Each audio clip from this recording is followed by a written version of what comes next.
ఈ ప్రభుత్వానికి ఏం తేడా అయితే మార్పు ఏం కనబడలేదండి. ఇక్కడ 14 నెలలు అయిపోతుంది, సంక్షేమం కూడా డబ్బులు చూసుకుని ఇస్తున్నాం అంటున్నారు. ఏమీ లేదు, డబ్బులు మాకు చూసుకొని ఇవ్వడం అంటే టైం పడుతుంది. ఈ లోపల 5 ఏళ్ళు కాలక్షేపం అయిపోద్ది, మళ్ళీ రెడ్డి వచ్చి మొదలై. గత ప్రభుత్వ నాయకులు మేమే ముందు అమలు చేశాము, ఎంత లోటు బడ్జెట్ ఉన్నా గానీ అంటున్నారు వాళ్ళు. మరి అది వాళ్ళు చెప్పిన విధంగా చూస్తే అదే కరెక్ట్. ముందు జనానికి రూపాయి సర్దుబాటు చేసేవాళ్ళు, అడ్జస్ట్మెంట్ చేసేవాళ్ళు. ఈయన ఎంతసేపు ఎదుగుదల అని చెప్తూ అక్కడ రూపాయి ఇక్కడ రూపాయి రావాలి. అవి వచ్చినప్పుడు ఎప్పుడు ఇచ్చేది ఎప్పుడు? వాళ్ళ 15 ఏళ్ళు అయ్యేపోతుంది ఇంక రేపమ్మా పాయింట్. ఇక్కడ రైతు బజార్లో కూడా అంతా మాయ కనపడుతుంది. గురించి ఏమంటారు సార్? ఉచిత పథకాలు అనేది చాలా తప్పండి. జనాలని బద్దగస్తులు చేస్తుంది, పెంచి పోషిస్తుంది. ఎవడు పని చేసేవాడు కనబట్లా, లేబర్ కనబట్టలేదు, లేబర్ దొరకట్లేదు. వాళ్ళని ఉచితంగా వచ్చే పథకాల కోసమే టైం అంతా స్పెండ్ చేసుకున్నారు. కానీ కష్టపడితే రూపాయి సంపాదించుకుంటే ఆ రేపు మనకి పిల్లలకి ఉపయోగపడుతుంది ఆలోచన కనీసం ఎవరికి లేదు. పథకాల మీదే ఆధారపడి జీవిద్దాం అనే మనస్తత్వం జనంలో బాగా పెరిగిపోయింది. దానివల్ల ఇక్కడ మనకి ఎవరికి లేబర్ అనేవాడు దొరకట్లేదు. మన డబ్బులు పక్క రాష్ట్రాలకు వెళ్ళిపోతుంది. ఒరిస్సా, కర్ణాటక, ఇటు పక్క వచ్చేపాటి బీహారు, అస్సాం, ఇక్కడి నుంచి లేబర్ వచ్చేసి ఏంటంటే వారం వచ్చే బట్టవాడాలు వాళ్ళ దగ్గరికి వెళ్ళిపోతుంది. మనకి ఆర్థిక మాన్యం కనపడుతుంది. ఎందుకంటే వాళ్ళు సీలింగ్ వేసేవాడు ఉన్నాడు, యూపీ వాళ్ళు వస్తారు. బిల్డింగ్ పని చేసేవాళ్ళు ఒరిస్సా వాళ్ళు వస్తారు. డ్రైనేజీ పని చేసేవాళ్ళు ప్లంబర్స్ ఉంటారు. వాళ్ళందరూ కూడా అస్సాం, బీహార్ నుంచి వస్తున్నారు. దానివల్ల ఏమవుతుందంటే మన యొక్క లేబర్ బద్దకిచ్చి పడుకోవడం వల్ల వాళ్ళు వృత్తి చేసుకుని ఆ డబ్బులన్నిటి మన స్టేట్ లో ఉన్నట్టు బడ్జెట్ డబ్బులు మొత్తం వాళ్ళు తీసుకెళ్లిపోతున్నారు. ఇదే విధంగా చూస్తే సార్, ఈ రోజులో పులివెందుల్లో జడ్పీ జిల్లా చైర్పర్సన్ ఎన్నిక జరగబోతుంది, ఉప ఎన్నిక. దానికి మొన్న సార్వత్రిక ఎన్నిక తర్వాత అత్యంత హైప్ దీనికే ఉంది. ఒక పక్క కూటమి ప్రభుత్వం అక్కడ కంచుకోటను బద్దలు కొట్టాలి. అప్పట్లో రాజశేఖర రెడ్డి హయాంలో కాంగ్రెస్, తర్వాత వైసీపీ ఉంది. ఈసారి పాగాపాతాలను చూస్తుంది. ఎక్కడికక్కడ గొడవలు జరుగుతున్నాయి. ఈ రోజు మంచి కట్టుదిట్టమైన చర్యలు. పొద్దున్నే ఎంపీ అవినాష్ రెడ్డిని కూడా అరెస్ట్ చేయడం జరిగింది. ఎలా అనిపిస్తుంది? అంత హైప్ ఎందుకు వచ్చింది అక్కడ ఎన్నిక? ఏమండి, ముందు ప్రభుత్వం ఏర్పడిన తర్వాత ప్రజలు మిమ్మల్ని నమ్మి ఓటేసినప్పుడు మీరు డెవలప్మెంట్, వాళ్ళకి ఏం కావాలి సదుపాయాలు చూడగా వచ్చిన కానిచ్చి ప్రతిపక్షంలో ఉన్న వాళ్ళందరినీ లోపలేసాం అంటారు. ముందు మీరు స్టాండర్డ్ అవ్వాలి. స్టాండర్డ్ అయితే రేపు గట్టిగా మాకు ఈ ప్రభుత్వమే కావాలి అనేటట్టుగా జనంలో ధోరణి ఉంటే ఆ తర్వాత నువ్వు ఎంతమంది లోపలేసినా కూడా మిమ్మల్ని వ్యతిరేకించరు. ఇక్కడ మీకు స్టాండర్డ్ అనేది నిలబడకుండా ప్రతి వాళ్ళని ఏదో విధంగా సిట్ అని అదని ఆచారం చేసి అలా అరెస్ట్ చేస్తున్నారు. దాంతో ఏంటంటే వ్యతిరేకత పెరిగిపోతుంది మీ గవర్నమెంట్ మీద. అంటే ఇప్పుడు అక్కడ 30 పోలింగ్ బూత్లు సార్, ఆ నియోజకవర్గం కానీ ఒంటిమిట్ట కానివ్వండి, ఎలా ఉండబోతుంది? ఖచ్చితంగా మళ్ళీ పాత వైసీపీ వారసత్వంగా వస్తుందంటారా? లేకపోతే జనంలో మైనస్ ఏర్పడింది. జనం అందరూ కూడా పాత ప్రభుత్వం బాగుంది ఖచ్చితంగా చెప్తున్నాను. నేను ఒక పని మీద వేరే బయటికి వెళ్ళొచ్చాను. అక్కడ ఆఫీసర్లు కానీ ఆఫీసర్లో కూడా ఏ విధమైన ఇప్పుడున్న గవర్నమెంట్ మీద ఏ విధమైన మార్పు లేదు. వాళ్ళ పాత గవర్నమెంట్ అంటే తిని ఉన్నారు ఏంటి, బాగా బలిసి ఉన్నారు. కాబట్టి ఏదైనా రూపాయి వచ్చే గవర్నమెంట్ లైక్ చేస్తారు కదా. ఏ ఆఫీసర్ అయినా లంచాలు తీసుకుని అలవాటు పడిన వాళ్ళు వాళ్ళే కనబడతారు. కానీ ఇప్పుడు ఎంత కట్ చేద్దాం అనుకున్నా కానీ ఆ ధోరణి మారదండి.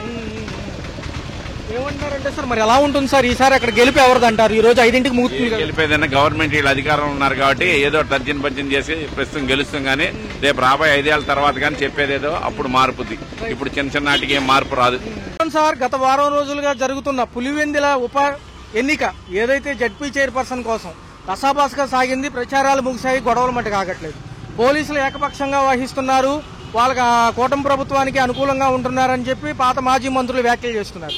ఎలా ఉండబోతుంది అక్కడ? ఈసారి కంచుకోటను బద్దలు కొడతారా? గత కాంగ్రెస్ కానివ్వండి, తర్వాత వైసీపీ కానివ్వండి చూసుకోండి. కాంగ్రెస్ ఎక్కడ ఉంది? రాజశేఖర రెడ్డి హయాంలో కూడా కంచుకోటే కదా అయింది. అప్పుడు కంచుకోట, ఇప్పుడు కంచుకోట పోయింది. ఇప్పుడు కూటమి కోట, అంత అనుమానం ఎక్కర్లేదు. ఎలా ఉంటుంది అక్కడ మరి ఈసారి? వాళ్ళే కొట్టుకొస్తారు టీడీపీ వాళ్ళే. మోసాలతోనే కొట్టుకొస్తారు, నీతితో కాదు. అనుమానం అక్కర్లేదు. పోలింగ్ బూత్లు ఆ గ్రామాల్లో ఇవ్వకుండా చుట్టుపక్కల గ్రామాల్లో ఇచ్చారని చెప్పి కోర్టుకు వెళ్ళినా గానీ వాళ్ళకి ఊరట దక్కలేదు. లా అండ్ ఆర్డర్ ప్రాబ్లం ఉందని వేరే చోట పెట్టామంటున్నారు. లా అండ్ ఆర్డర్ ప్రాబ్లం ఉంది. చేతకంలో అయితే లా అండ్ ఆర్డర్ ప్రాబ్లం. ఈ చేతకంలో ఎందుకవుతుంది? ఈ ఊరు తీసుకెళ్లి ఇంకా అమరావతిలో పెట్టాల్సింది. వెంటనే పోయేది. ఓటింగ్ మొత్తం చూసి అమరావతి అంటే పోయేది. నిన్న ఈవినింగ్ నుంచి కూడా తెల్లవారుజామున కూడా మాజీ నాయకులందరినీ అరెస్టులు చేస్తున్నారు. హౌస్ అరెస్టులు, ఎక్కడా గొడవలు జరగకోకుండా బైండ్ ఓవర్ కేసులు కూడా పెడుతున్నారు. మరి ఎంపీ అవినాష్ రెడ్డి గారిని తెల్లవారుజామున 4ంటికి అదుపులో తీసుకున్నారు. ఆయన కూడా నిరసన వ్యక్తం చేశారు. చూసే ఉంటారు. ఏమంటే అంతే చేస్తారు వాళ్ళు. చేసేది ఏముండదు, అంతే చేస్తారు. ఆయన ఏమంటున్నారంటే నాకు నేర చరిత్ర లేదు, పోలీసులు ఏకపక్షంగా వహిస్తున్నారు, మా ఏజెంట్లను పోలింగ్ బూత్ లకు పంపించట్లేదు, ముందు అది చూడండి అంటున్నారు. పంపరు, ఏకపక్షం అది. సాయంత్రం 5 వరకు వదలమంటున్నారు, కడప పోలీస్ స్టేషన్ లోనే ఉంటారంట ఆయన. ఉండాల్సిందే. ఆయన లోపలికి వెళ్తేనే వీళ్ళకి వెళ్ళడం కుదరదు, వీళ్ళు ఊడిపెట్టు. అసలు ఈ ఊరు ఓటింగ్ అసలు వేరే ఊళ్ళో పంపడం ఏంటి? దానికన్నా అమరావతిలో పెట్టుకుని పోయేదిగా, కడప నుంచి 4-10 బస్సులు వేయించుకుని. అంటే అక్కడ 3-4 కిలోమీటర్లకే సౌకర్యం లేదన్నప్పుడు ఎంత దూరం వస్తారా? మరి అక్కడ వేరే వాళ్ళకి వెళ్తున్నప్పుడు ఇక్కడ రారా? ఎందుకు రారు? నువ్వు గెలవాలంటే అదే పని చేయాలి. అది ఎలా ఉండబోతుంది మరి? గతంలో ఈ చరిత్రలన్నీ తిరగరాస్తున్న కూటమి మరి సార్వత్రిక ఎన్నికల తర్వాత ఇదే కదా పెద్ద ఎన్నిక అంటున్నారు అక్కడ. అవును, అంతే కదా. అంతే చెప్పేది ఏముంటది? వీళ్ళు ఏకపక్ష నిర్ణయం పోలీసు వాళ్ళ చేతుల్లో ఉంటారు, చట్టం వాళ్ళ చేతుల్లో ఉంది. కొంతమందికి డబ్బులు ఇచ్చి స్లిప్పులు కూడా తీసుకెళ్లిపోయారు, మీరు రావాల్సిన పని లేదంటున్నారంట ఎలక్షన్ బూత్ కి. డబ్బులు తీసుకున్నావు, ఇంకెందుకు రావడం? మేము వేసుకుంటాం. అదే అలా ఆప్షన్ ఉంటుందా? ఆప్షన్స్ ఉండదు, మనకి ఇవ్వటం ఆప్షన్స్ అయ్యి అంతే. బ్యాలెట్ ఓటింగే పెట్టారు ఈసారి కూడా అక్కడ. అంతే, బ్యాలెట్ ఓటింగ్ న్యాయం మాత్రం జరగదు, దాంట్లో అనుమానం అక్కర్లేదు. మరి ఎలా ఉండబోతుంది ఈ యొక్క ఘర్షణల మధ్య? ఏదన్నా తీవ్ర స్థాయికి తీసుకుంటే గొడవలు అది పేసి గొడవ కింద తీసుకొస్తారు. మేము చేయలేదు, మేము చాలా బుద్ధిమంతులు, వాళ్ళే చేశారు, అంతా వాళ్ళని తీసుకొని లోపలేయండి అని అంటారు. ఒక జిల్లా పరిషత్ చైర్మన్ పదవికి ఇటు ఒంటిమిట్టకు 11 మంది, ఇటు కడప జిల్లాకు 11 మంది, ఇటు పులివెందుల్లో 11 మంది, ఏంటి ఇంతమంది ఎందుకు పోటీ చేస్తున్నారు ఇండిపెండెంట్లతో సహా కలిపి? చేయించాలి, ఎవరు గెలిచినా ప్రభుత్వాలకు అనుకూలంగా ఉండాలని. అనుకూలంగా ఉండాలి అంతే. రాహుల్ గాంధీ గారి వ్యాఖ్యలు నిజమేనా? ఎలక్షన్ కమిషన్ దొంగ ఓట్లు చేరిక కానివ్వండి, ఒకే అడ్రస్ సింగిల్ బెడ్రూమ్ ఫ్లాట్ పైన 60 ఓట్లు అంట, ఇది నిజమేనా? మనకే కనపడుతుంది, ఇంకెవరు వాళ్ళ గురించి మనకు తెలియట్లేదా? మనకు తెలియట్లేదు. ఇక్కడ ఆయన రిప్రజెంటేషన్ కూడా ఇచ్చారు క్లియర్ గా, ఓట్లు ఎక్కడెక్కడ తారుమారైన చేసినా సరే మనకి ఎక్కడ సంగతి మనకి మన జరగట్ మన కాదా, మన అవునా కాదా? మరి ఇంకెందుకు వాళ్ళ గురించి మన ఎందుకు మాట్లాడదు? మనదే ఫ్రాడ్, మనదే ఈవీఎం గెలుపు, వాళ్ళ గురించి మనకెందుకు? ఎలక్షన్ కమిషన్ సారీ చెప్పండి లేకపోతే ఆధారాలు చూపించండి అని నోటీసులు పంపించింది ఆయనకి, రాహుల్ గాంధీ గారికి. ఆయన ఖచ్చితంగా నేను ఎదుర్కొంటానంటున్నారు. సాక్ష్యాలు ఉన్నాయి కాబట్టి, సాక్ష్యాలు లేకపోతే ఆయన పారిపోయాడు. ఎలా ఉంటుంది సార్ మరి నమ్మకం ఎలా ఉంటుంది? మన ఓటు ఎట్టుపోయిందో? ప్రజాస్వామ్యం కూని అయిపోయింది, దాని గురించి మాట్లాడాల్సిన అవసరం లేదు. అట్లయితే కేంద్రం నుంచి రాహుల్ గాంధీ గారు మాజీ ప్రభుత్వం అయినప్పటికీ కూడా కాంగ్రెస్ క్లియర్ గా కనిపెట్టారు, బీహార్ ఎలక్షన్ నిమిత్తం కూడా అన్ని ఫేక్ ఓట్లు, ఈవీఎం ట్యాంపరింగ్లు. అక్కడ కూడా చూసుకుంటే ఒక 1 బెడ్రూమ్ అడ్రస్ మీద 80 ఓట్లు ఉన్నాయంట. అసలు ఎలా ఉంటాయి ఇవన్నీ అంటే? ఇక్కడ 4 ఓట్లు పక్కకు పోతానే ఉన్నాయి. ఈ 4 ఓట్లు 100 మందికి 104 ఎంత? 400 ఓట్లు పక్కన పోయినే ఉన్నాయి కదా. మరి ఎక్కడి నుంచి వచ్చింది నీకు? జనం నెడుకున్నారు, జనము ఈ ఓట్లన్నీ ఎటుపోయినాయి అండి. మనం మాట్లాడే సమస్య కాదు. అసలు వాడు మోడీ ఏం చేశాడు చెప్పండి? ముస్లింల మొత్తాన్ని కోసి మరి వాడు అమెరికా కూడా రానిలేదు వాడు ఉన్న వాళ్ళు. మరి వాడు ఏం చేశాడు? ఇవాళ 16 సీట్లో కూర్చున్నంత మగవాళ్ళు అయితే రేపు వాడు పోతున్నాక దేవి చేస్తాడు. ఇలాంటి సన్నివేశాలు గానీ ఇలాంటి ఎక్కడెక్కడ జరుగుంటాయి? ఇలా ఈ పక్కన వేసారంటున్నారు కదా, ఇందాక ఓట్లు ఎక్కడ జరిగింది? దర్శి నియోజకవర్గంలో 11 బాక్సులు పక్కన వేసారా లేదా అడగండి. మరి కొండేపి నియోజకవర్గంలో 8 బాక్సులు పక్కన వేసారా లేదా అడగండి. దేశీ దివాకర్ రెడ్డి మొత్తాన్ని ఇప్పుడు కూడా బయటికి వెళ్ళని అతను రానిలేమని మరి వాడు 36 బాక్సులు పక్కన తింటారు. ఏం చేశాడు వాడు? ఏం చేశాడండి? ఎలక్షన్ సంఘం కూడా వాళ్ళకి అనుకూలంగా పనిచేస్తుంది. అసలు ఎందుకండి మనం ఎంత నిమ్మగడ్డ రమేష్ ఏం చేశాడు? ఏ ఎలక్షన్ ఎప్పుడు పెట్టాడు అది చెప్పాలి ముందు. కులపోడే కదా. ఏం నిమ్మగడ్డ రమేష్ ఏం చేశాడు? ఎన్నికల కమిషనర్ ఏం చేశాడు? మరి ఎన్నికల కమిషనరేగా. మరి ఏంటండి మాట్లాడుతున్నారు? ఎలక్షన్ కమిషన్ ఇలా చేస్తే పార్టీలకు అనుకూలంగా పైన కింద వాళ్ళు కూటమది ఏ కాడికి మనం రావాలి. మరి ఇవాళ చెప్పుతో కొడతానన్నాడు, ఇప్పుడు అమ్మలక్కలు ఎగుతున్నాడే. మరి ఆయాలు ఏం చేశారు? ఇలా అరెస్ట్ చేయాలిగా. నిన్న రోజు ఒక మాట అన్నాదని చెప్పి నా కొడుకులు అన్నారు అన్నావు. మరి ఏమంటుంది హోంశాఖ? ఏమంటుంది?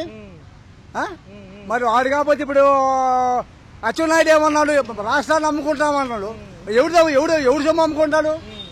40 ఎకరాల రూపాయలు 40 ఎకరాలు కావాలంటున్నాడు. ఎవడు సొమ్ము అండి అది?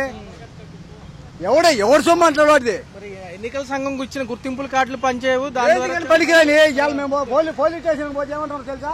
అరే పూక అక్కడ కూర్చోమంటారు. అదే నెక్కలు వేసుకొని పోయిన వాళ్ళు ఏమంటున్నారు? ప్యాంట్ వేసుకొని అయ్యా సార్ అంటారు. మరి అంతే ఏమని ఎవరండి అధికారులు మాటలు మాట్లాడతారు. రాష్ట్రంలో కూడా జరిగిందంటారా ఈవీఎం ట్యాంపరింగ్? మొత్తం దేశమంతా జరిగింది. ఏం జరగడం ఏంటి? లేకుంటే ఓట్లు రావటం ఏంటండి? ఇట్లా అయితే మరి ఎలా నమ్ముతారు మరి ప్రజలు? ఇంకా ఓట్లేసి నమ్మేదేవుడు నమ్మటా పాడేది మొత్తం 60,000 మందికి ఇవ్వాలా? ఏది రైతు బజారు ఇప్పుడు ఏమి ఇచ్చాడు? బొచ్చి ఇచ్చాడా? ఇప్పుడు నాకు 4 ఎకరాలు ఏమి ఇచ్చాడు వాడు? మీ అందరూ రద్దు అన్నాడు. పోల వరకు వాళ్ళకి ఇచ్చుకుంటున్నారు. అసలు ఆర్టీసీ కాడికి పో ఏమంటున్నారు? మనం పోతే మీకు లేదు అంటున్నారు. వాళ్ళు పోతే వెంటనే చేర్చుకుంటున్నారు. అదే కేంద్ర ప్రభుత్వం పథకంలో ఆరోగ్య ఆయుష్మాన్ భావలో కలిపామంటున్నారు కదా. ఏంది కలిపింది? వాళ్ళు కలుపుకుంటున్నారు. 5 లక్షలు 5 ఎకరాలు ఇల్లు కట్టుకుంటున్నాడు కదా, అతను కలుపుకుంటున్నాడు అంతే. ఏం లేదా ప్రజలు మోసపోయారంట. మోసమే అండి. చూసుకున్నట్లయితే మాజీ కాంగ్రెస్ ప్రభుత్వానికి సంబంధించి రాహుల్ గాంధీ గారి వ్యాఖ్యలు ఎలా అనిపిస్తున్నాయి? మరి ఈ విధానంలో చూసుకుంటే ఎలక్షన్ కమిషన్ కూడా పారదర్శకత్వం లేదంటారా? 100% లేదండి. ఎందుకంటే ఇదంతా దొంగ ప్రభుత్వం. ఈవీఎంలు మోసం చేసి దొంగగా ఈ ఓట్లన్నీ చేర్చి బ్యాలెట్ బాక్స్లో పోలైన ఓట్ల కంటే కూడా అధికంగా ఓట్లు పోలాయని నిరూపిస్తున్నట్టు రాహుల్ గాంధీ. వాస్తవంగా అది చూస్తే మాత్రం అది వాస్తవాన్ని తెలుస్తుంది.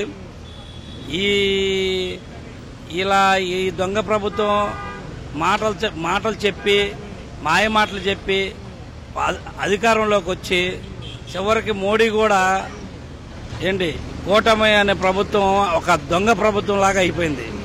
అనుకున్నది ఏదీ చేయలేదు. అన్ని కూడా 1.5 సంవత్సరం అయిపోయింది. ఇప్పటికి ఏ పథకం కూడా సక్కంగా ఇచ్చింది లేదు.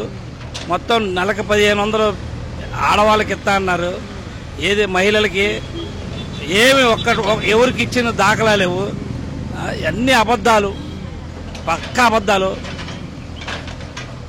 ఓడ ఎక్కిన తర్వాత ఓడమల్లన్న, ఓడ దిగిన తర్వాత బోడమల్లన్న అని అన్న స్థాపితైంది తప్ప వీళ్ళ పనితీరు ఏది బాగలేదు. అసలు ఈసారి ఎలక్షన్లో వీళ్ళకి జనాలు చెప్పు తీసుకుని సమాధానం గట్టిగా చెప్తారని నేను ఊహిస్తున్నాను.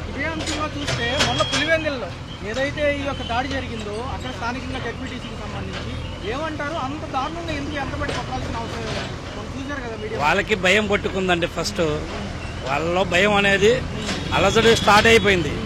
ఎందుకంటే వాళ్ళు చేసిన మాయ వాళ్ళలోనే వాళ్ళకి అర్థమైపోయి ఇక మనం ఎదుర్కొని అడ్డం తిరిగి జనాల్ని భయభ్రాంతులు చేస్తేనే తప్ప లేకపోతే మనం జారిపోతాం, మన విషయం మన గుట్టురట్టు, మన విషయం అంతా గుట్టు బయటపడిద్ది అని చెప్పి వాళ్ళలోనూ వాళ్ళకి భయం అనేది ఏర్పడిపోయింది.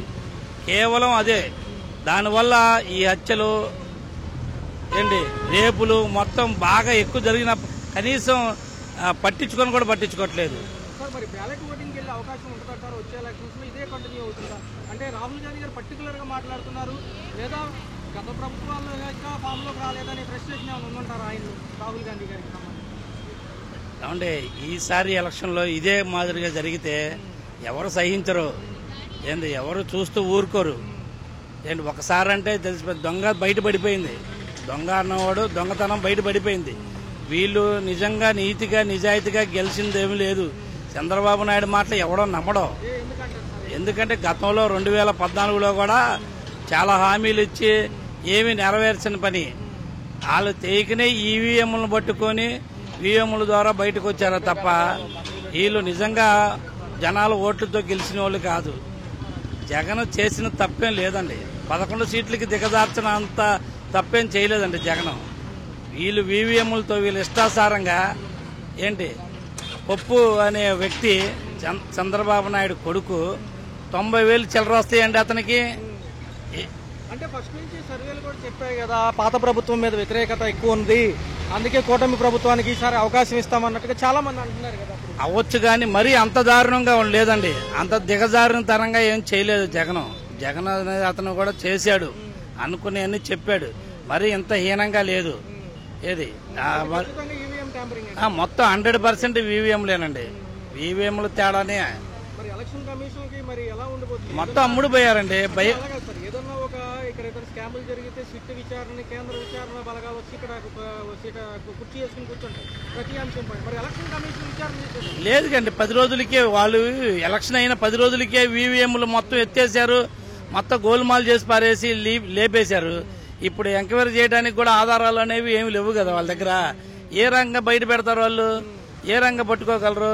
అక్కడికి లాగుతున్నారు, పట్టుకుంటున్నారు, ఏదో దొరికిన వరకు చూపిస్తున్నారు. నిజాయితీగా ఉండేవాడు నువ్వు అంత భయం ఎందుకు? నీకు అంత తొందరగా ఈవీఎంలు మాయ చేయాల్సిన అవసరం ఏంటి? దాన్ని క్యాన్సిల్ చేయాల్సిన అవసరం ఏంది నీకు? మీరు చేసిన మోసమే, మీ భయమే మిమ్మల్ని వెంటాడుతుంది. అయితే ఈ సంఘటనతో, రాహుల్ గాంధీ గారి రిప్రజెంటేషన్ సంఘటనతో ప్రజలందరికీ అర్థమైనట్టేనా ఈవీఎంల కంటే ఖచ్చితంగా ట్యాంపరింగ్ ఉంటుందని? 100% ట్యాంపరింగ్ జరిగిందండి. 100% ట్యాంపరింగ్ మీద గెలిచిన వాళ్ళు వీళ్ళు. జనాల ఓట్లతో గెలిచిన వాళ్ళు కాదు వీళ్ళు. ఏంటి మరీ 11 అనేది చరిత్రలో ఎక్కడా లేదు. చూసుకున్నట్లయితే చూసుకుంటే కేంద్రంగా చూసుకున్నా గానీ రాహుల్ గాంధీ గారి వ్యాఖ్యలు బాగా సెన్సేషనల్ గా మారాయి. ఏదైతే ఈ ఓట్లకు సంబంధించి ఫేక్ ఓట్లు నమోదయ్యాయని చెప్పారు, ఇదంతా ప్రభుత్వాలు ఆడిస్తున్న డ్రామా. ఎలక్షన్ కమిషన్, ఈసీ కూడా వాళ్ళకే ఒత్తాసు పలుకుతుంది. ఇది వాళ్ళ అండర్స్టాండింగ్ మధ్య జరిగిందే అంటున్నారు కదా. అసలు ఎవరిని నమ్మాలి? ఎంతో పారదర్శకంగా ఉండే ఈ ఎలక్షన్ కమిషన్ ఇలా చేస్తుందంటారా నిజంగానే? ఒక మాట చెప్పాలంటే కేంద్రంలో ఏ ప్రభుత్వం ఉందో ఎలక్షన్ కమిషన్ కూడా వాళ్లకే ఒత్తాసు పలుకుతుందని కూడా ఇది చాలా మంది మాట, పెద్దోళ్ల మాట. ఇది మేము చెప్పడం కాదు. కానీ ఏంటంటే ఎలక్షన్ జరిగింది, ఎలక్షన్ లో చాలా గోల్మాల్ జరిగిందని కూడా ఇది చాలా మంది చెప్తున్నారు. ఎలక్షన్ జరిగినప్పటి నుంచే చెప్తున్నారు. ఎందుకంటే చాలా చోట్ల అసలు ఎలక్షన్ జరిగిన చోట్ల కూడా అక్కడ ఓటింగ్ శాతం కన్నా ఎక్కువ ఓటింగ్ రావడం, అక్కడ ఓటింగ్ లక్షల ఓట్లు తేడా రావడం, అలా చాలా చోట్ల జరిగింది. మన ఆంధ్రాలో కూడా అలాగే జరిగింది. ప్లస్ బీహార్లో తర్వాత మహారాష్ట్రలో, ఇలా చాలా రాష్ట్రాల్లో జరిగింది. కానీ ఈ ఎలక్షన్ లో మాత్రం ఒక మాట చెప్పాలంటే ఫేక్ ఓట్లు చాలా మందికి వచ్చినాయి. మీరు చెప్పినట్టు ఒక మాట ఏంటంటే నేను కూడా విన్నాను, బయట ఒక ఇంటి మీద దాదాపు 80 ఓట్లు, 70 ఓట్లు, 50 ఓట్లు అలా రావడం అనేది ఒక ఫ్లాట్ అడ్రస్ మీద రావడం, అన్ని ఓట్లు రావడం, అన్ని ఓట్లు రైట్ ఇవ్వడం అనేది ఇది ఎలక్షన్ కమిషన్ తప్పిదం. ఇది 100% ఎలక్షన్ వాళ్ళు చేసిన తప్పిదం ఇది. కానీ ఎలక్షన్ కమిషన్ వాళ్ళు కూడా ఏంటంటే వాళ్ళు కూడా కరెక్ట్ గా పట్టించుకోలేదు. కాబట్టి ఒక మాట చెప్పాలంటే ఇక్కడ మన ఆంధ్ర రాష్ట్రంలో జగన్మోహన్ రెడ్డి కూడా ఓడిపోవడానికి ముఖ్య కారణం అని ఇది కూడా మేము చెప్పగలం. ఎందుకంటే ఇప్పుడున్న పరిస్థితుల్లో చూసుకుంటే ఇప్పుడు జగన్మోహన్ రెడ్డి గారు ఎక్కడికి వెళ్ళినా కూడా, జస్ట్ ఒక పెళ్లికి వెళ్ళినా కూడా జనాలు ఎలా వస్తున్నారంటే తండోపతండాలుగా జనాలు వస్తున్నారు. ఆ జనాలు చూస్తే ఎలాగుంటుంటే పెద్ద పెద్ద సిద్ధం మీటింగ్లు ఎలా వస్తారు జనాలు, ఆ విధంగా వస్తున్నారు.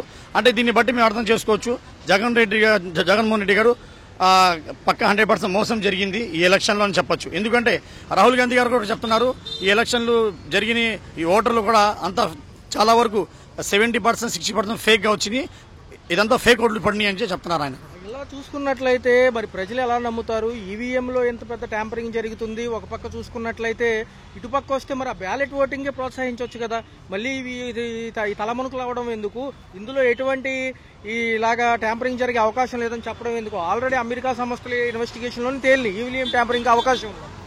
కరెక్టే. ఇప్పుడు లాస్ట్ సంవత్సరం కూడా మేము ఇప్పుడు ఎలక్షన్ జరిగిన సంవత్సరం క్రితం అప్పుడు కూడా చాలా ఈవీఎంలోకి మామూలు బయట ఉన్న దానికి చాలా తేడా కనిపించింది మాకు. ఇప్పుడు చాలా మంది చెప్పారు ఈవీఎం తీసేసి ఈవీఎంలో ట్యాపింగ్ జరుగుతుంది 100%. ఎందుకంటే అది ఎలక్ట్రానిక్ ఐటమ్ కాబట్టి దాంట్లో ట్యాపింగ్ చేయడానికి అవకాశం ఉంది, దాంట్లో ట్యాపింగ్ జరుగుతుంది, 100% జరుగుతుందని చెప్తున్నారు.